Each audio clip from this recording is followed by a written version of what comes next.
मैं आपके थोड़ा सा इतिहास में थोड़ा जाना चाहूँगा महाराज जी।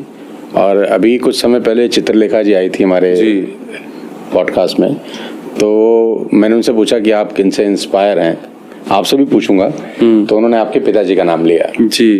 कुछ बताइए। पिताजी महाराज लगभग 50 वर्षों से कथा कर रहे हैं, 14 वर्ष की आयु से, और ऐसे परिवार से थे कि जहाँ ज़्यादा उनके पास में व्यवस्थाएं नहीं थी। तो 8 वर्ष की आयु में 8 ईयर ओल्ड, बहुत छोटे थे वो, उस टाइम पर उन्होंने मतलब अपने पिताजी के साथ आकर के वृंदावन में रासलीला ज्वाइन की थी।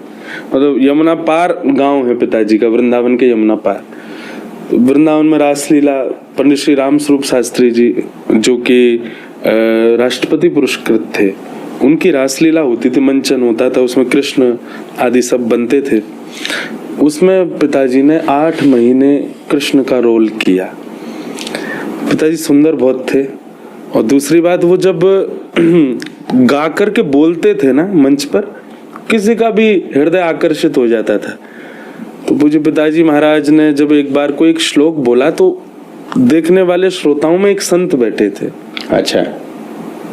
वो भागवत के बहुत बड़े विद्वान थे। उन्होंने जब वो श्लोक सुना तो नेत्र बंद करके उनको ठाकुर जी का अनुभव हुआ, और ठाकुर जी के रूप में उनको पिताजी दिखे। अब तो वो चलें फिरें सोएं कुछ भी, तो उनको पिताजी दिखे। वो पढ़ाने जाते थे विद्यालय में बच्चों को, तो कृष्ण का जब वर्णन करते थे तो पिताजी का ही अनुभव होता था। उन्होंने मन में विचार किया कि ये बालक आज कृष्ण है, लेकिन 10 साल बाद अगर ये रासलीला में ही रहा तो बड़ा हो जाएगा, फिर इसको कंस बनाएंगे। मेरे नेत्र इसको कंस रूप में कैसे स्वीकार करेंगे, मेरा भाव नहीं कर सकता। तो मैं ऐसा क्या करूं कि ये बालक सदा के लिए मेरे नेत्रों में कृष्ण ही रहे। तब गुरुजी ने, उन्होंने, संत ने मन बनाया कि इनको मैं पढ़ाऊं और पढ़ा करके विद्वान बनाऊं, और विद्वान बना करके भागवत को एक अप्रतिम भागवत का वक्ता प्रदान करूं भारत को। तब पिताजी, जो वो संत थे, पिताजी महाराज के गुरुदेव अनंत श्री विभूषित श्री रामानुज प्रपन्नाचार्य गुरु जी, उन्होंने रासलीला के सब लोगों से कहा कि बालक मुझे दो। तो बोले इनके पिताजी से परमिशन लो। पिताजी को 60 रुपया महीना कुछ मिलता था, उससे घर चलता था 8 वर्ष की आयु में।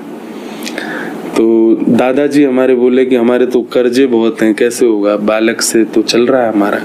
तो गुरुजी ने कहा मुझे जो भी दान दक्षिणा मिलती है उससे मैं आप लोगों को दूंगा, लेकिन इस बालक को मुझे दो, पर शर्त ये होनी चाहिए 4 साल कोई झांकने नहीं आएगा, मैं जैसे चाहे पढ़ाऊं, मैं पढ़ाऊंगा। ठीक है। तो पिताजी